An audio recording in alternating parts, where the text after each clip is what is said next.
And so, hello, and here's my work on the calculator using the GUI or the graphic user interface. So, ira-run natin siya.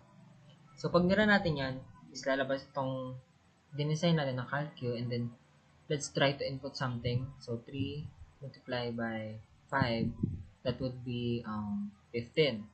So, let's try another one. So, try naman natin na decimal.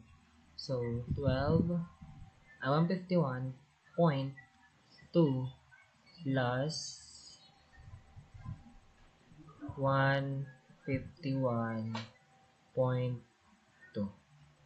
So, this is the outcome. So, 302.4.